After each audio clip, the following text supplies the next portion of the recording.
এরকম রেস্টুরেন্টের স্টাইলে এত পারফেক্ট পিৎজা আমি কিভাবে বানালাম, তো আজকে তোমাদের সেটাই দেখাবো।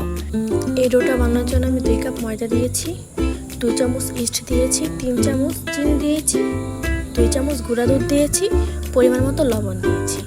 কুসুম গরম পানি দিয়ে ডোটা মেখে নেব। আর আমার এই ভিডিওগুলো স্কিপ হয়ে গেছে, আমি নিতে পারিনি, তাই আমি মুখে বলে দিচ্ছি, আপনারা পরিমাণ মতন দিয়ে নেবেন আপনাদের। এই ডোটা একটু নরম করে করতে হবে। আর কুসুম গরম পানিটা হাত দিয়ে দেখে নেবেন যে এটা কতটুকু গরম, তারপরে ব্যবহার করবেন। এইখানে আমি 2 চামচ তেল ব্যবহার করতেছি যাতে হাতে ডোটা না লাগে। আর ভালো করে ডোটা মেখে নেবে। এখানে আমি কিছুক্ষণ রেস্টে রেখে দিচ্ছি। মাখার পর 1 ঘন্টা রেস্টে রাখবেন। তো রেস্টে থাক, ততক্ষণ আমি বাকি উপকরণগুলো গুছিয়ে নিই। এখানে পিৎজার জন্য সস বানানোর জন্য আমি 3 চামচ ময়দা নিয়েছি, গরম তেলে দিয়েছি। এখন এটা একটু ভাজার পর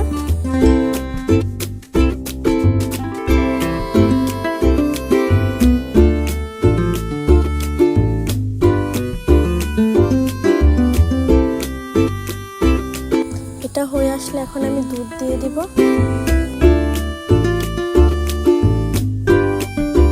আর এই দুধটা আমি আগে জাল দিয়ে নিয়েছি, ঠান্ডা হওয়ার পর মানে একটু কুসুম গরম থাকার পর আমি এটা দিয়ে দিয়েছি। আর এটা হচ্ছে ভালো করে মেশাতে হবে যাতে কোনো ভিতরে কোনো বাবলস বা দানা না থাকে। এটা মিক্স হয়ে গেলে আমি এখানে 2 চামচ গোলমরিচ গুঁড়া দিয়ে দিব। দিয়ে মিক্স করার পর চিলি ফ্লেক্স দিব। এটা আপনাদের স্বাদ মতো আপনারা দিবেন। এখানে আমি একটু লবণ দিয়ে দিব, কারণ এটা বেশি ঝাল হতে পারে, একটু কমও ঝাল দিতে পারেন, আপনাদের পছন্দ মতন ঝাল দেবেন। এটা একটু ঘন এরকম টেক্সচার চলে আসলে আমি এটাকে নামিয়ে নেব। আমাদের সস রেডি। এখানে গরম তেলে আমি মুরগির পিসেসগুলো দিয়ে দিচ্ছি।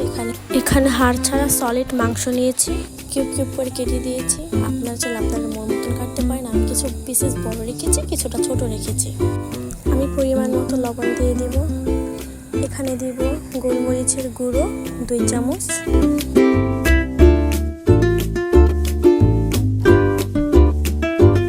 লাল মরিচের গুঁড়ো আধা চামচ,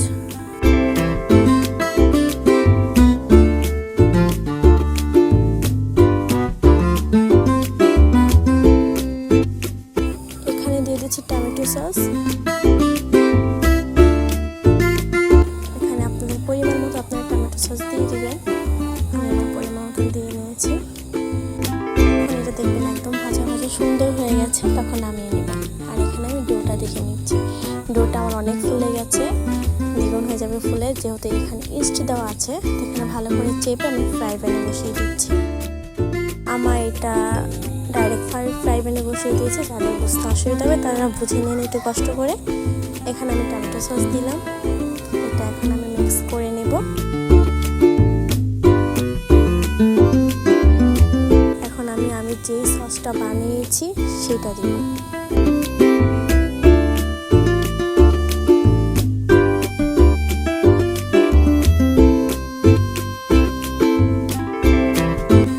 এখন আমি ভাজা মুরগির পিসেসগুলো এখানে সাজিয়ে দেব।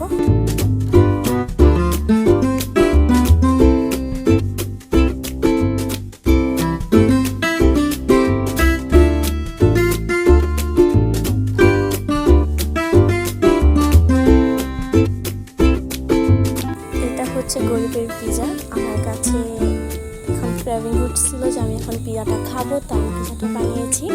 এখানে আমি দিয়েছি ক্যাপসিকামের মতন দেখতে, এটা হচ্ছে চিচিঙ্গা, আর হচ্ছে আপনার টমেটো, আর হচ্ছে কিছুটা পেঁয়াজ কিউব করে দিয়েছি।